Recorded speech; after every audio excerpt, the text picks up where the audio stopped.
नमस्कार, बहुत स्वागत है आपका। मैं हूं आपके साथ योगेश पांडे। शाम के 5 बज चुके हैं और वक्त हो चला है देश की सबसे सार्थक बहस ललकार का।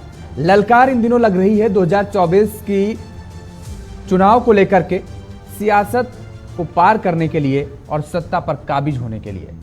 दरअसल लोकसभा चुनाव 2024 को लेकर सियासी बिसात बिछाई जाने लगी है और ऐसे में सियासी पार्टियां अपने सामाजिक समीकरण दुरुस्त करने और राजनीतिक गठजोड़ बनाने की कवायद में लगातार काम कर रही हैं।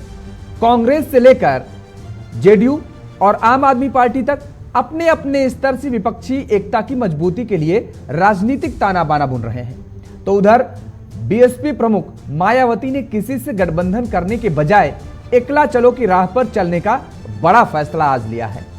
मायावती ने अपने 68वें जन्मदिन पर आज ऐलान किया है कि 2024 के लोकसभा चुनाव में बीएसपी अकेले चुनाव लड़ेगी।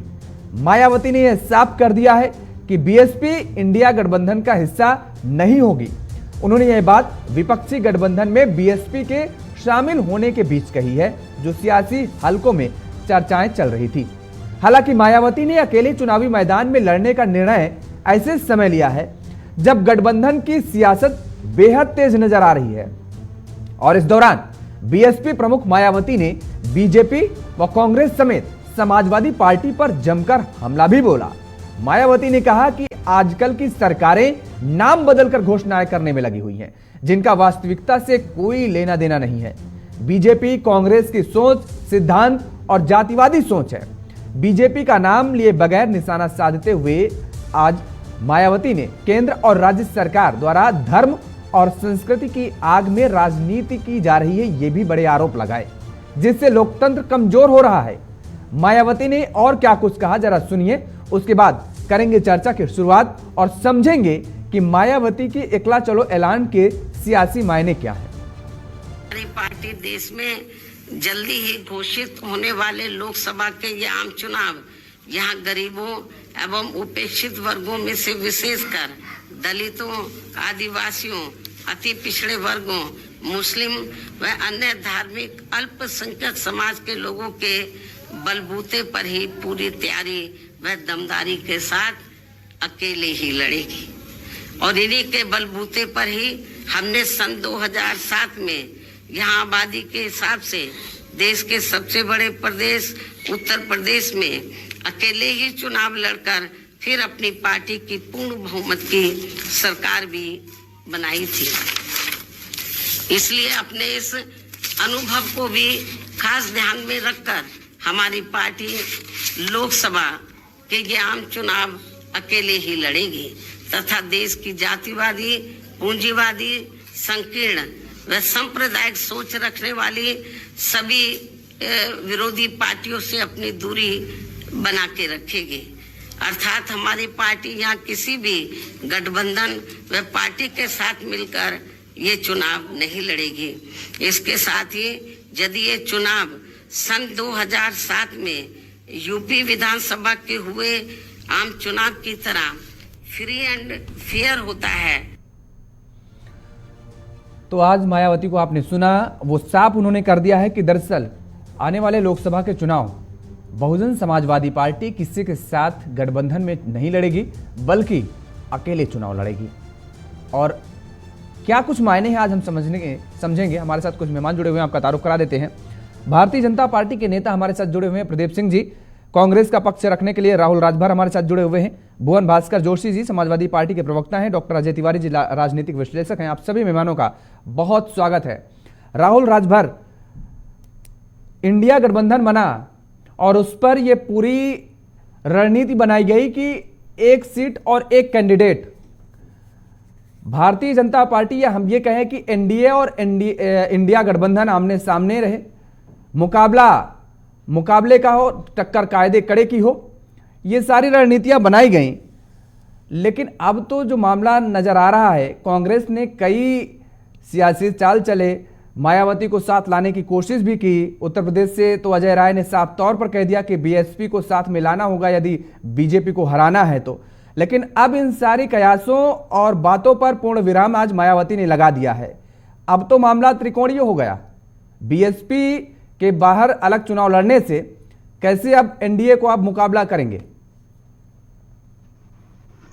कि देखिए, पहली बात कि किसी दल का ये अपना निजी सवाल और निजी अपना निर्णय होता है कि वो किसी गठबंधन में शामिल होगा या नहीं होगा। तो अगर बहन कुमारी मायावती जी अगर ये तय कर रही हैं कि उनको इंडिया गठबंधन में रहना है नहीं रहना है, इनका अपना पर्सनल निर्णय है, अपना उनका जो भी पार्टी ने तय किया है उस तरह से अपना निर्णय ले रही हैं। तो लेकिन सवाल यह है कि इंडिया गठबंधन जिस तरह से पूरे देश में एक सोच और एक विचार को लेके इस देश में निर्मित हुआ और लगातार इंडिया गठबंधन ने हमेशा ये स्पष्ट किया है कि हमारी लड़ाई वैचारिक लड़ाई है। इस देश में जिस तरह से भारतीय जनता पार्टी सांप्रदायिक राजनीति को कितने हिंसक स्तर पे पहुंचाई है, जिस तरह से तमाम सारे संस्थानों का दुरुपयोग करके, संवैधानिक मूल्यों का हनन करके, तमाम तरह से जो है संसद और संविधान की प्रक्रियाओं को ध्वस्त कर रही है, इन सब के खिलाफ एक देश के स्तर पे एक अभियान चल रहा है। एक इंडिया अभियान के तहत एक गठबंधन बन रहा है जिसमें तमाम सारे दल, तमाम सारे वैचारिक संगठन सबने तय किया कि हमको इसके साथ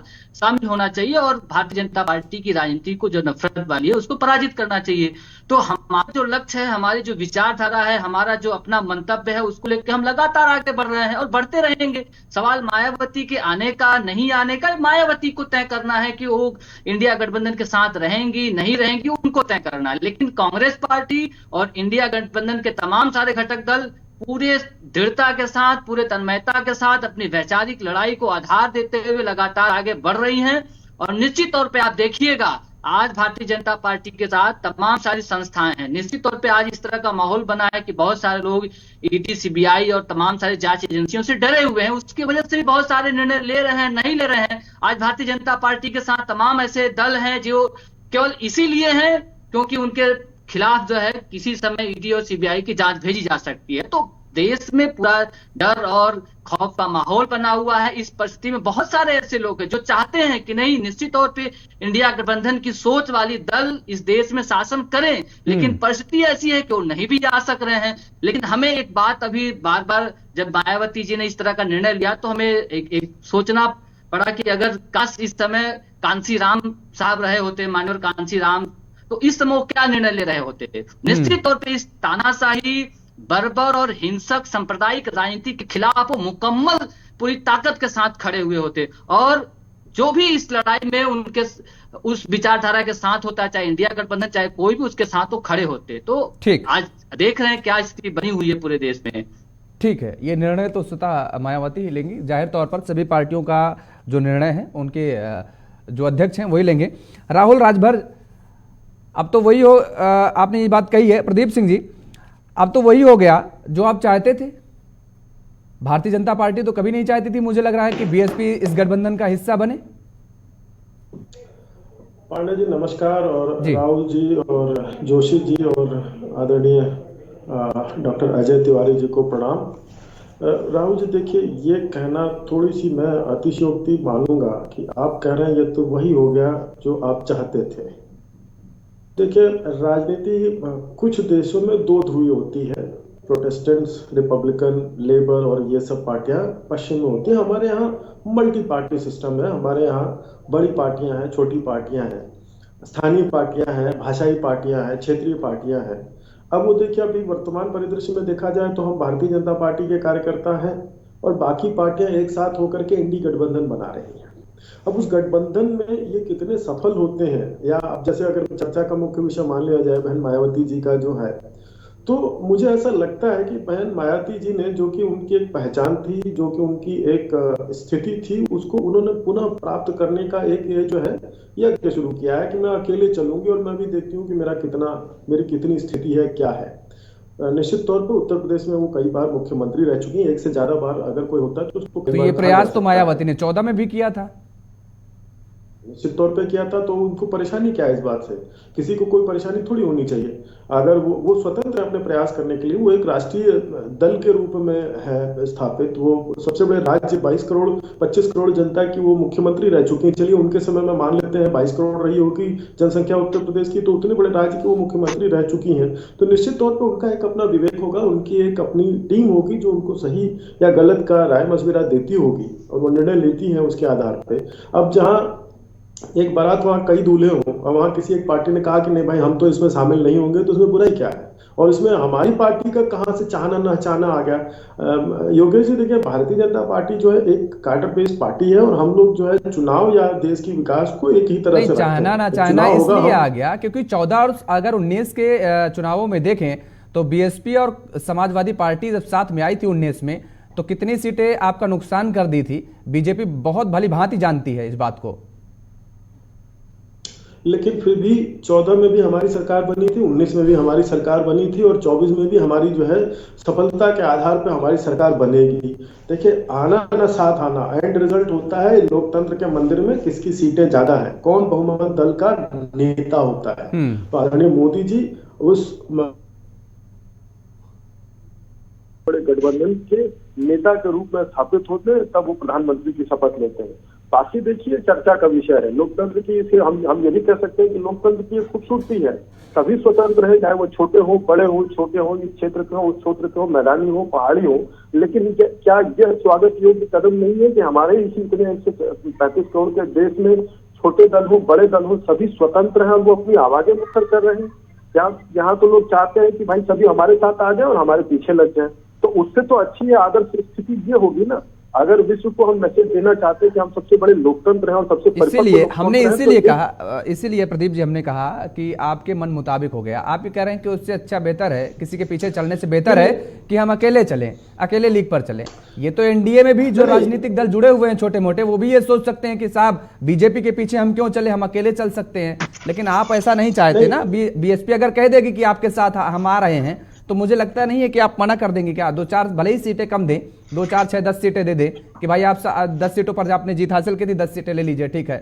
अनुप्रिया पटेल है ना आपके साथ में, 2 सीटें जीत करके आई थी 19 हाइपोथेटिकल सिचुएशन, राजनीति में हाइपोथेटिकल ही सोचा जाता है, हाइपोथेटिकल सिचुएशन ही क्रिएट होती है। आज तक नेता कहते हैं, सुबह कहते हैं कि नहीं साहब मैं पार्टी का बहुत लॉयल नेता हूं, मैं पार्टी छोड़ करके नहीं जा रहा हूं। दोपहर को पता चलता है कि पार्टी कार्यालय में, दूसरे पार्टी कार्यालय में पहुंच जाते हैं और वहां पर पार्टी ज्वाइन कर लेते हैं। कहते हैं साहब मेरी विचारधारा बदल गई, मैं तो विकास के साथ चलने के लिए तैयार हो गया हूं। ऐसी स्थिति आती है और आप देखते हैं। ठीक है, आएंगे सेकंड राउंड में आएंगे आपके पास प्रदीप जी। अरे बहुत उदाहरण मैं दे सकता हूं, बहुत उदाहरण दे सकता हूं, दे रहा हूं अभी कि सुबह पूछा गया, दोपहर को पार्टी बदल दी गई है। भुवन भास्कर जी, बीजेपी के लिए तो हमने कहा कि वही हुआ जो आप सोच रहे थे। समाजवादी पार्टी भी ऐसी ही सोच रही थी क्या? क्योंकि अखिलेश यादव ने शुरुआती दौर में यह बात बड़े तल्ख उसमें कही थी कि बीएसपी का साथ आना उनको थोड़ा नागवार गुजर रहा था। और आज बीएसपी सुप्रीमो मायावती ने अखिलेश यादव को लेकर के भी तंज कसा है कि उन्हें अपने अंदर झांक करके देखना चाहिए और न जाने क्या क्या बातें कही हैं।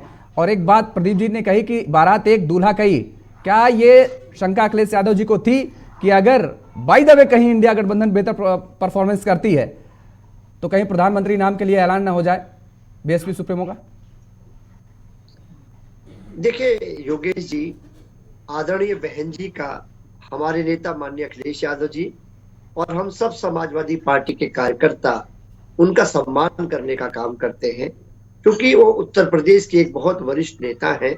इसके साथ साथ वो एक ऐसी जो महिला है जो उम्र में सीनियर है, तो उनका सम्मान करने का काम समाजवादी पार्टी के नेता अखिलेश यादव जी और उनके कार्यकर्ता करने का काम करते हैं। और ये तो उनकी पार्टी का विवेक है, उनका फैसला है। वो गठबंधन से अब आएंगी नहीं आएंगी, उन्होंने आज फैसला ले लिया है कि वो अलग लड़ेंगी। ये उनका अपना निजी फैसला है, उनकी पार्टी का फैसला है। हम लोग कहां पर खड़े, मैं आपको ये बता सकता हूँ योगेश जी। हमारी जो लड़ाई थी, हमारे नेता माननीय अखिलेश यादव जी ने कहा था कि हम लोग जो भी विपक्षी एकता के लिए प्रयास करेगा उसके साथ सबसे आगे खड़े दिखाई देंगे। और वो प्रयास हमें दिखाई दिया पूरे देश में। आदरणीय नीतीश कुमार जी ने करने का काम करा, आदरणीय ममता जी ने काम करने का काम करा और आदरणीय चंद्रशेखर राव ने करने का काम करा। और हम लोग समाजवादी उसमें सबसे आगे खड़े हैं। और हमारे नेता का संकल्प है कि अगर इस गठबंधन के लिए, इंडिया गठबंधन के लिए रोल है इसमें कि नहीं है, मैं उसी विषय में कह रहा हूं। इंडिया का जो गठबंधन जो बनेगा, उन्होंने कहा कि जिस गठबंधन की बात करें, उन्होंने कहा जो भी कुर्बानी करनी पड़ेगी समाजवादी पार्टी वो कुर्बानी करने का काम करेगी। और हमने ये हमेशा अपने जो साथी है उनको मान सम्मान देने का काम करा। आदरणीय बहन जी के साथ हमने गठबंधन करा, कांग्रेस के साथ गठबंधन करा, छोटे दलों के साथ गठबंधन करा। हमारा जो लड़ाई है वो मेन लड़ाई है कि देश बचना चाहिए, लोकतंत्र बचना चाहिए, संविधान बचना चाहिए। और हमारा ये मानना, हमारे नेता का ये मानना है कि पीडीए प्लस इंडिया मिलकर इस बार भारतीय जनता पार्टी को हराने का काम करेगा। हम लोग इस दिशा में काम करने का काम। कैसे हराएंगे भुवन भास्कर जी, यही तो सवाल उठ रहा है। हमने आजमगढ़ भी देखा कि जीती जिताई सीट, आप खुद इस बात को कह रहे थे कि बसपा सुप्रीमो ने हमको हरा दिया है, और अब जब आमने सामने की टक्कर होती, मुकाबला दो तरफा होता, तब तो फाइट भी आपको थोड़ी सी उम्मीद होती कि फाइट अच्छी जा रही है, हो सकता है चुनाव हम निकाल लें, लेकिन अब तो मामला त्रिकोणीय हो गया है। योगेश जी, राजनीति में देश काल समय परिस्थिति के अनुसार राजनीति बदलती रहती है। मैं बहुत जिम्मेदारी से आपको अभी घोषी का जो चुनाव है वो बताने का काम करता हूं, कैसे हम समाजवादियों ने अपने नेता अखिलेश यादव जी के नेतृत्व में भारतीय जनता पार्टी का सूर्यास्त करने का काम करा। जबकि वहां पर आप देख पा रहे होंगे माननीय मुख्यमंत्री जी, उप मुख्यमंत्री जी, पूरी कैबिनेट उनकी, एमएलए उनके, पूरे देश की कैबिनेट और पूरे एमपी वहां पर लगने का काम करा। क्या हुआ? जनता का जो विश्वास था वो पीढ़ी में बढ़ा। पिछड़ा, दलित, अल्पसंख्यक, आदिवासी और अगड़ा, ये माननीय अखिलेश यादव जी ने कहा, ये लोगों ने मिलकर भारतीय जनता पार्टी को 40,000 वोटों से हराने का काम करा। और मेरे को लगता है जो सूत्र माननीय अखिलेश जी ने दिया है, उसी सूत्र के माध्यम से हम लोग 2024 में भारतीय जनता पार्टी की विदाई तय करेंगे। और एक बात लास्ट में कहना चाहता हूँ योगेश जी, ये जिम्मेदारी समाजवादी पार्टी की उत्तर प्रदेश में बनती है। चलिए, आपने सूत्र का जिक्र किया, आएंगे भुवन भास्कर जी दोबारा आपके पास, लेकिन घोषी का जो आपने जिक्र किया, उदाहरण दिया, वो आपने कहा कि बीजेपी की करारी हार थी। मेरा ये स्वतः मानना है कि वो बीजेपी की हार नहीं थी, वो दारा सिंह की हार थी। जनता वहां दारा सिंह से बहुत बुरी तरीके से त्रस्त हो चुकी थी।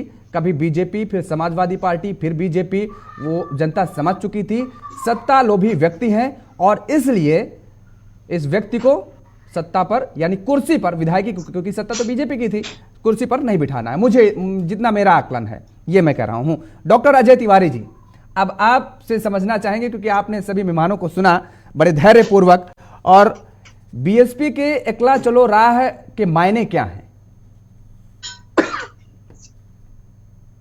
बड़ा अच्छा विचार हमें सबका लगा, सबने अपनी अपनी बात कही है, लेकिन ये तय है कि मायावती जी के इस बयान से इंडिया गठबंधन में खलबली तो मच गई। ये खलबली इसलिए मच गई है कि बीएसपी अगर इंडिया गठबंधन में होती तो निश्चित तौर से यह कुछ अच्छी सीटें एनडीए की अच्छे वोट काट सकते थे। लेकिन मायावती ने जो एकला चलो का सिस्टम किया है, वो सिस्टम इसलिए भी किया है कि मध्य प्रदेश, राजस्थान और अन्य कई राज्यों में भी मायावती की अपने कई विधायक हैं जो चुनाव जीत चुके हैं। और मायावती को यह दिख रहा है कि यदि मैं उत्तर प्रदेश के 80 लोकसभा सीट में से 10 की जगह अगर 8 सीट भी पाती हूं तो अकेले पाऊंगी, और इस अकेले का वजन कहीं ना कहीं भारतीय जनता पार्टी में जाने का भी मन हो सकता है, क्योंकि भारतीय जनता पार्टी के साथ मुख्यमंत्री का गठबंधन करके मायावती जी मुख्यमंत्री भी रह चुकी हैं। आपको याद होगा मायावती जी 3 साल 6 महीना मुख्यमंत्री रही, कल्याण सिंह जी मुख्यमंत्री रहे। तो ऐसी स्थिति में निश्चित तौर से मायावती जी जो ये निर्णय लिया है, यह निर्णय कहीं ना कहीं सपा के लोगों को, कांग्रेस के लोगों को तो नहीं, लेकिन सपा के लोगों को खटक रही होगी, क्योंकि सपा के अखिलेश जी चाहते थे कि मायावती जी इंडिया गठबंधन में आ जाए। ये अकेला चलो की राजनीति में मायावती ने यह भी साधने का प्रयास किया है कि जो अभी हमने जनाधार खोया था, वो जनाधार भी कहीं ना कहीं वो टटोलने का प्रयास कर रही हैं कि हो सकता है हमारे जो एसटी एससी के वोट थे, वो वोट फिर से अगर हमारे साथ जुड़ते हैं तो आगे आने वाले विधानसभा चुनाव में भी वो अकेले ही चुनाव लड़ने का प्रयास करेंगी। योगी जी, इस चुनाव में भारतीय जनता पार्टी कहीं ना कहीं बाजी मार चुकी है अजय मायावती के। आपने जो कहा कि 3 साल 6 महीने, मुझे लग रहा है आपने 93 का जिक्र किया। ये जी जी, तो 93 का अगर हम जिक्र करते हैं तो जब बाबरी विध्वंस हुआ था, उसके बाद की स्थिति जो बनी थी, मिले मुलायम काशी राम, हवा में उड़ गए जय श्री राम, कितना बड़ा नारा दिया गया था। ये समाजवादी पार्टी और बहुजन समाजवादी पार्टी एक साथ मंच पर आए। राम लहर किस तरीके से, वो मामला अलग चल रहा था, अयोध्या का तूल पर था। हालांकि भारतीय जनता पार्टी का वोट शेयर देखे ठीक है, बेहतर रहा है, अच्छा रहा है, लेकिन सत्ता पर बीएसपी और सपा का गठबंधन सत्ता पर बैठी, काबिज हुई। तो ऐसे में तो यह समझा जा सकता है कि जब जब समाजवादी पार्टी और बीएसपी यूपी में चुनाव लड़ी है मिलकर के, बेहतर प्रदर्शन रहा है।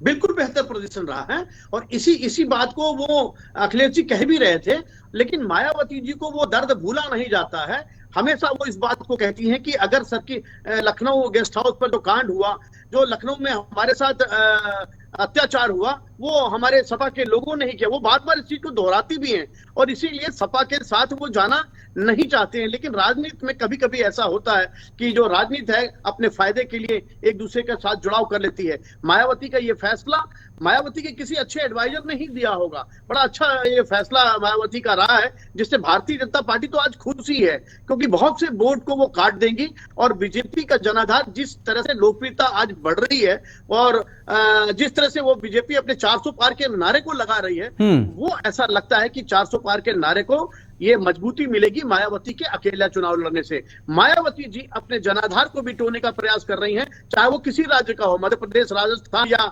उत्तर प्रदेश। उत्तर प्रदेश में तो मायावती का गढ़ रहा है, लेकिन मायावती के गढ़ को अब जांचने की जरूरत है, क्योंकि मायावती को भी इस बात का डर है कि बहुत से ऐसे छोटे दल हैं, जैसे निषाद पार्टी है, भीम आर्मी है, बहुत से ऐसे छोटे दल हैं जिन्होंने मायावती को कमजोर किया है। नहीं, कमजोर करने का काम किया। आपने ये बात कही कि बड़े ठीक किसी ने सलाहकार ने ये सलाह मायावती को दी होगी, लेकिन अजय जी हमें ये भी समझने की जरूरत होगी। हमने अभी भारतीय जनता पार्टी के प्रवक्ता बैठे हुए हैं प्रदीप जी, नेता, उनसे मैंने पूछा ये बात को। मैंने इसीलिए 14 और 19 का जिक्र किया था। 19 का जब चुनाव हुआ तो 9 सीटें विपक्ष ने छीनने का भारतीय जनता पार्टी से काम किया जब साथ लड़े। 2014 में बहुजन समाजवादी पार्टी एक भी सीट जीत करके नहीं आई थी। 19 में नतीजा मिला है, साथ लड़े सपा के साथ 10 सीटें लेकर के आई। समाजवादी 5 थी, 14 में भी 5 इसमें भी आई। लेकिन अगर वोट परसेंट का अगर हम अलग से जिक्र करते हैं, 22% दलित वोट बैंक में, अगर 12% हम जाटाऊ वोट का जिक्र करते हैं, 10% गैर जाटाऊ वोट बैंक का हम जिक्र करते हैं, तो गैर जाटाऊ वोट बैंक भी तो कहीं ना कहीं बीजेपी की तरफ शिफ्ट होता नजर आ रहा है। और इस बार तो ओबीसी भी कहीं ना कहीं बीजेपी की तरफ शिफ्ट होता नजर आ रहा है। राम मंदिर की लहर किस तरीके से अयोध्या में चल रही है, किस तरीके से भव्य प्रोग्राम किया जा रहा है, तो इसको भी तो हमें नजरअंदाज नहीं करना होगा ना फिर। नहीं, मैं वही बात, मैं तो बिल्कुल योगेश जी आप बिल्कुल ठीक कह रहे हैं, लेकिन यही चीज मैं कहना चाहता हूं कि जो जिसने भी एडवाइस दिया है वो इसलिए एडवाइस दिया है कि मायावती जी को अच्छी तरह से पता है कि बीजेपी की सरकार बन रही जा रही है, बहुत चर्चा में है, बहुत तेजी से लोकप्रियता बढ़ रही है, और हिंदू वोट जो है राम भक्त बनकर के बीजेपी की तरफ जाने की कवायद में है। ऐसी स्थिति में हम अगर गठबंधन में जाते हैं तो सीधे बीजेपी से टक्कर हो सकती है। लेकिन अगर हम गठबंधन में नहीं जाते हैं और हम 2-4 सीट भी जाते हैं तो हम एनडीए के साथ भी जा सकते हैं। ये मायावती की जो सोच है ये अपने आप में बड़ा अद्भुत है योगेश जी, इसको समझना होगा। आप देखिए कि अखिलेश जी के किसी भी वोट से मायावती को हमेशा फायदा हुआ है, लेकिन मायावती के अकेले लड़ने से यह निश्चित तौर से तय है कि इंडिया गठबंधन को नुकसान होने वाला है और इसका फायदा भारतीय जनता पार्टी को मिलेगा। जाहिर तौर पर नुकसान नजर आ रहा है। भुवन भास्कर जी, अब एक चीज यहां पर समझने की कोशिश जो कर रहे थे हम लोग, यहां पर एक बात हमें और बहुत ध्यान देनी होगी। हमने वो विधानसभा का चुनाव भी देखा है जब कांग्रेस और बहुजन समाजवादी पार्टी साथ में लड़ी, और क्या हुआ नतीजा, वो प्रदर्शन नहीं कर पाए। लेकिन आप लोग जब दो साथ में आए तो बेहतर प्रदर्शन रहा है, मैंने जो देखा है और आंकड़े भी जो बता रहे हैं। समाजवादी और बसपा का जब वोट बढ़ता है, हमने उदाहरण दिया अभी कि किस तरीके से आजमगढ़ का हम जिक्र करें या अन्य सीटों का भी जिक्र कर लेते हैं। 14 में ही लोकसभा में सिर्फ 7 सीटों पर बीजेपी जो हारी थी, और उसके बाद 19 का जब आया तो 16 सीटों पर हार मिली। ये एक 9 सीटें जो आपने छीनी, ये 7 रहने का नतीजा ही तो रहा कहीं ना कहीं। और आजमगढ़ भी उपचुनाव का हम देखें जिसका हमने जिक्र किया, जो आंकड़े बता रहे हैं कि निरहुआ को 3,12,768 वोट मिले थे और समाजवादी पार्टी धर्मेंद्र सिंह यादव को 3,04,089 वोट मिले थे। गुड्डू जमाली, जिसको लेकर के आप बड़ा बखेड़ा भी खड़े किए, आपने कहा कि बहुजन समाजवादी पार्टी के सोची समझी रणनीति थी समाजवादी पार्टी को हराने की, महज 2,60,000 वोट ने मिले और बीजेपी को जिता दिया। आपने ये बड़े आरोप लगाए थे गंभीर। तो निरहुआ 8,500 वोट से जीत गए, उपचुनाव हुआ। और इसके साथ केवल इतना नहीं, गाजीपुर का भी हम देख लेते हैं। गाजीपुर में 2014 में बीजेपी के मनोज सिन्हा ने 32,000 वोटों से जीता, वहां पर भी समाजवादी पार्टी, बहुजन समाजवादी पार्टी रही। मामला त्रिकोणीय हुआ। पश्चिमी यूपी का हम बिजनौर का जिक्र करें, बिजनौर में भी यही हुआ। 2014 में जब सपा और बसपा ने अलग अलग चुनाव लड़ा, तब बीजेपी के कुंवर भतेंद्र सिंह ने यहां से 2 लाख से मार्जिन में जीता था, और वही जब तब उन्हें 4,86,000 और सपा के शहनवाज राणा को 2,81,000, बसपा के मलुक नागर को 2,30,000 वोट मिले। और ये हाल तब रहा जब 19 में 14 से ज्यादा वोट मिले। 2019 में कुंवर भतेंद्र सिंह 70,000 वोटों से बसपा के मालूक नागर से हार गए।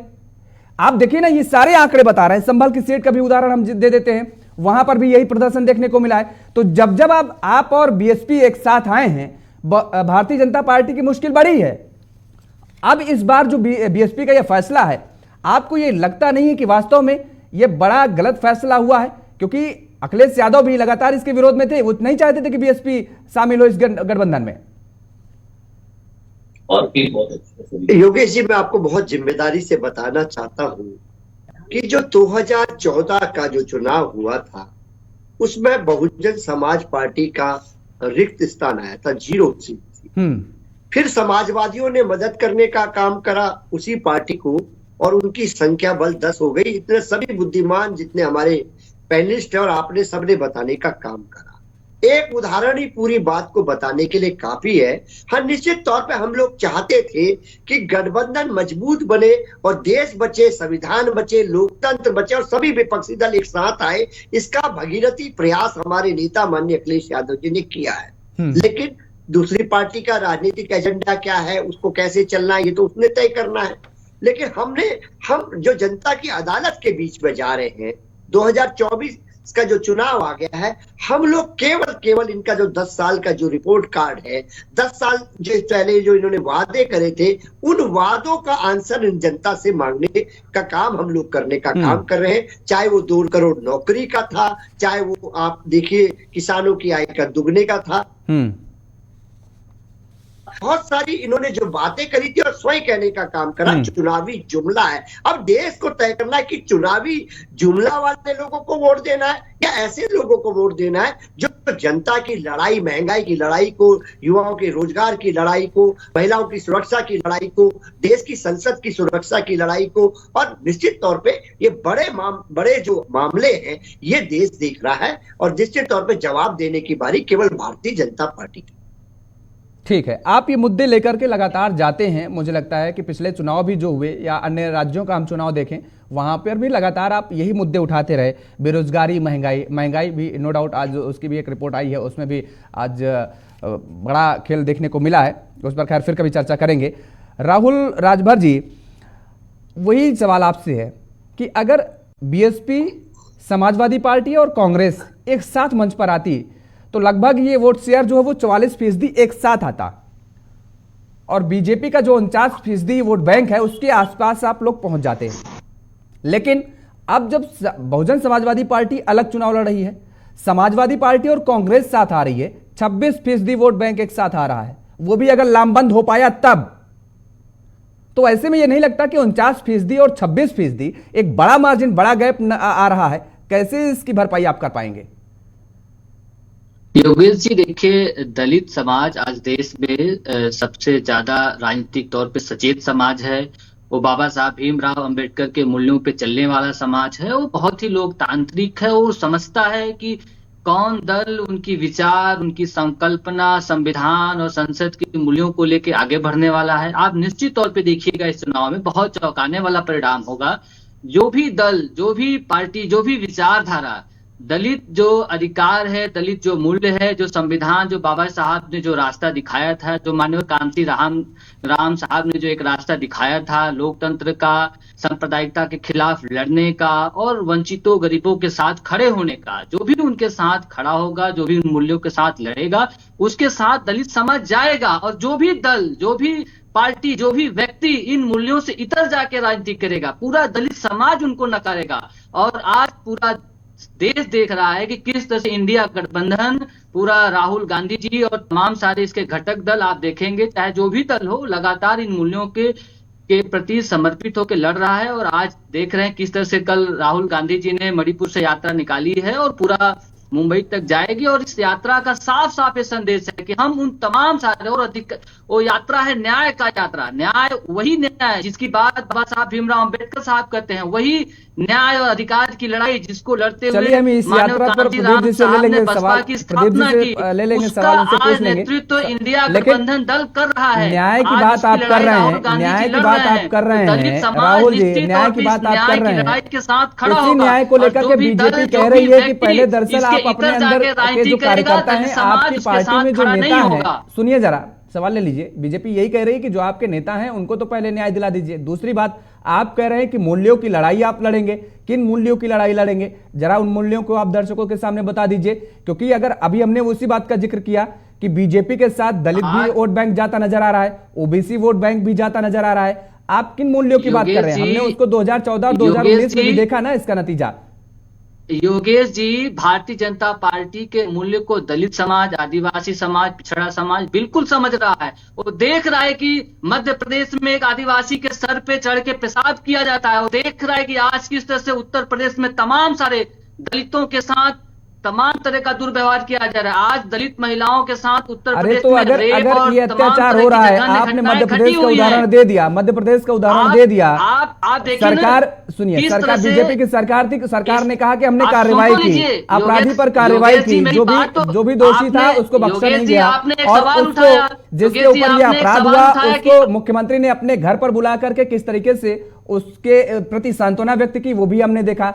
बहुजन समाजवादी पार्टी की तरफ से कौन सा नेता गया? क्या बीएसपी सुप्रीमो मध्य प्रदेश पहुंची थी कि दलित समाज के साथ यह अन्याय अत्याचार हो रहा है, बहन जी वहां पहुंच करके उसकी पीड़ा को समझने की काम करती या उसको सांत्वना देने का काम की? क्या जरा बताइए ना, आप किसके साथ कब बहन जी बाहर निकली हैं और लोगों से मुलाकात की है? हम बहन जी की बात क्यों करेंगे योगेश जी? हम बहन जी की बात क्यों करेंगे? कांग्रेस पार्टी के नेता गए वहां जाके पूरी तरीके से लड़ाई इसलिए पूछा क्योंकि आप अजय राय जी बड़ा वो कर रहे थे ना। योगेश जी, पहली चीज आपके साथ किस बिहार पे जाएगा, आप ही बता दीजिए। योगेश जी, आपने कहा कि आप किस तरह की विचारधारा को लेकर आगे बढ़ रहे हैं, तो हम तो पहले आपने सवाल उठाया, जब हम जवाब दे रहे हैं तो आप सवाल को कहीं और लेकर चले गए। आप देख रहे हैं किस तरह से कांग्रेस पार्टी और इंडिया गठबंधन दल के लोग जो देश में आप देख रहे हैं किस तरह से भी संसद चला, संसद के तमाम सारे सांसदों को सस्पेंड कर दिया गया और मनमानी तरीके से बिल लाया गया, और ऐसा बिल जिसमें जो कमजोर समाज है, जिसमें ड्राइवर समाज है, जो दिन भर मजदूरी करके अपना पेट भर रहा है, उसके लिए इतना खतरनाक आप कानून ला दिए कि वो सड़क पे अपनी गाड़ी नहीं चला सकता है, वो अपनी मजदूरी नहीं कर सकता है। तो इन तमाम जो तानाशाही जो कानून लाया जा रहा है और जिस तरह से पूरे देश में दलितों के साथ अत्याचार हो रहा है, संविधान सम्मत जो व्यवहार नहीं किया जा रहा है, आप तमाम सारे जगह पे देखिए दलितों के साथ एट्रोसिटीज बढ़ा है। एट्रोसिटीज जो एक्ट जो कांग्रेस ने लाई थी उसको भारतीय जनता पार्टी ने डायलूट कर दिया।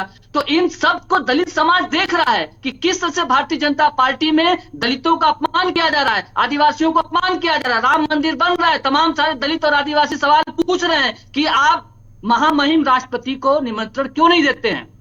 ये आदिवासी समाज पूछ रहा है, दलित समाज पूछ रहा है, और इसी की लड़ाई कांग्रेस पार्टी लड़ रही है। हर वंचित हर कमजोर के साथ कांग्रेस पार्टी मजबूती से खड़ी है। पहले तो आप अपडेट होइए। दूसरी बात आप ये जो जाति की बात कर रहे हैं, प्रधानमंत्री यही बात कह रहे हैं उत्तर प्रदेश में कि जो जितने भी विपक्षी दल हैं ये सब आप लोगों को बांटने की साजिश रच रहे हैं, जाति में बांट रहे हैं। वो कह रहे हैं मेरे लिए केवल 4 जातियां हैं। मतलब हम अगर जब दलितों की सवाल उठाएंगे, जब आदिवासियों की सवाल उठाएंगे, जब पिछड़ों की सवाल उठाएंगे, आप कहेंगे आप बांट रहे हैं। नहीं, हम नहीं कह रहे हैं, ये हम नहीं कह रहे हैं राहुल जी, हम नहीं कह रहे हैं, प्रधानमंत्री नरेंद्र मोदी जी कह रहे हैं। इस देश में पिछड़े हैं कि नहीं? मैं पूछता हूं योगेश जी, इस देश में पिछड़े हैं, दलित हैं, आदिवासी हैं, इनके साथ सबसे ज्यादा जुल्म ज्यादती हो रहा है। आज सबसे ज्यादा जेल में कौन बंद है? दलित समाज के लोग बंद हैं। सबसे ज्यादा जेलों में कौन बंद है? प्रदीप जी जवाब ले लेते हैं अगर ऐसा है। प्रदीप जी आप कह रहे हैं कोई जातियां नहीं, देश में केवल 4 जातियां हैं। राहुल जी बता रहे हैं कि सबसे ज्यादा अत्याचार जो हो रहा है वो दलित और आदिवासी समाज पे हो रहा है। पूरे मणिपुर से लेके मणिपुर में हिंसा हुआ, मणिपुर में तमाम सारी महिलाओं के साथ व्यवहार हुआ, उनके साथ रेप हुआ, राहुल गांधी जी वहां पहुंचे हुए हैं। दर्शकों को समझ नहीं आएगा, इनको म्यूट कराइए तब मैं बोलूंगा। यात्रा वो चला रहे हैं, इसी न्याय की बात कर रहे हैं आप। ठीक है, बोलिए प्रदीप जी। अब मैं बोलता हूँ।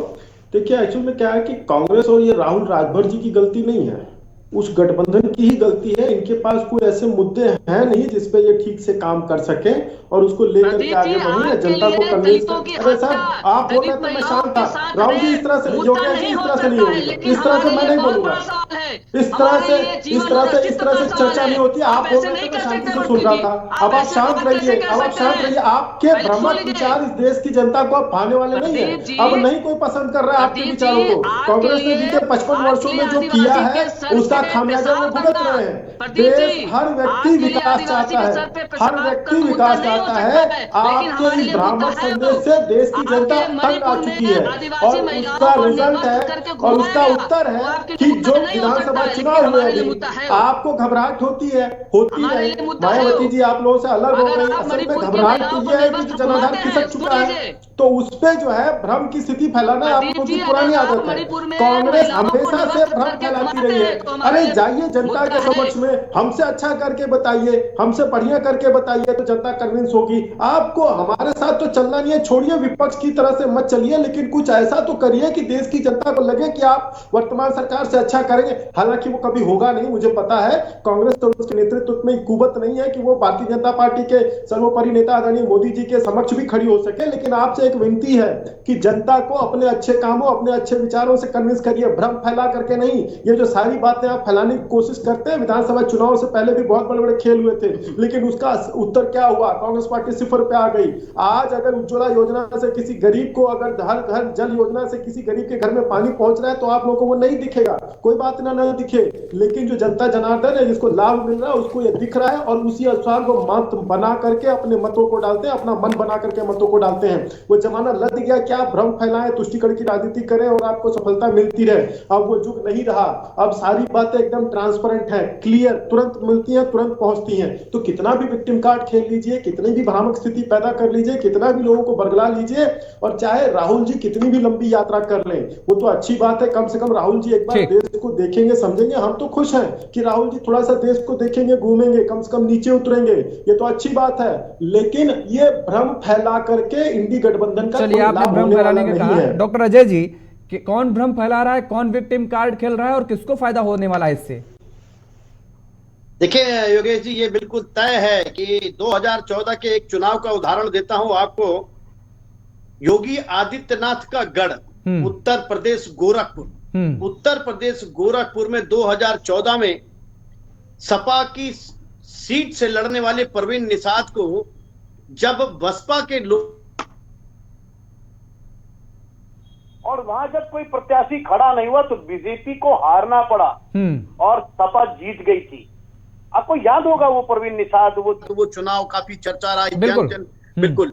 तो निश्चित तौर से बसपा की मायावती जी का ये जो निर्णय है वो इंडिया गठबंधन के लिए जरूर कहीं ना कहीं ये खतरे की घंटी है। वो कमजोरी तो इंडिया गठबंधन में खटक रही है और बाकी आने वाला समय बताएगा कि मायावती का जनाधार कहां जा रहा है, क्या छोटे दलों में वो तब्दील हो रहा है या सपा पार्टी अपने आप को कैसे बढ़ाने का प्रयास करेगी, वहां इंडिया गठबंधन कैसे चलेगा, यह अब सोचना होगा। क्योंकि उत्तर प्रदेश के बहुत से जिले हैं जिन जिलों में मायावती की बड़ी अच्छी पकड़ है। ऐसा नहीं है, मायावती का अकेले चुनाव लड़ने से इंडिया गठबंधन उत्तर प्रदेश में निश्चित तौर से कमजोर होने जा रही है, इसमें कहीं कोई दो राय नहीं है। ये आपने बड़ी बात कही है कि मायावती के लड़ने से वही जो अंदेशा जताया जा रहा है, इंडिया गठबंधन को बड़ा नुकसान होने वाला है और ये इंडिया गठबंधन अपने आप को कैसे सरवाइव करेगा, उसकी काट क्या निकालेगा, ये आने वाला वक्त बताएगा।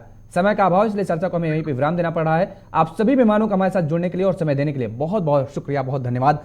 तो लगातार जिस तरीके से अटकलें लगाई जा रही थी और सियासी हलकों में इस बात की चर्चा हो रही थी कि क्या मायावती इंडिया गठबंधन के साथ शामिल होंगी या नहीं, आज इस बात पर पूर्ण विराम लग गया और मायावती ने क्लियर कट में दो टूक में बात कह दी है कि दरअसल वो चुनाव अकेले लड़ेंगी। अब बात ये आकर के फंस रही है, सवाल ये खड़ा हो रहा है कि क्या मायावती के अकेले चुनाव लड़ने से इंडिया गठबंधन का सच में नुकसान होने जा रहा है क्या? बहरहाल होगा क्या, ये आने वाला वक्त बताएगा। मेरे साथ फिलहाल इतना ही। खबरों के लिए आप देखते रहिए JK 24/7 न्यूज। नमस्कार।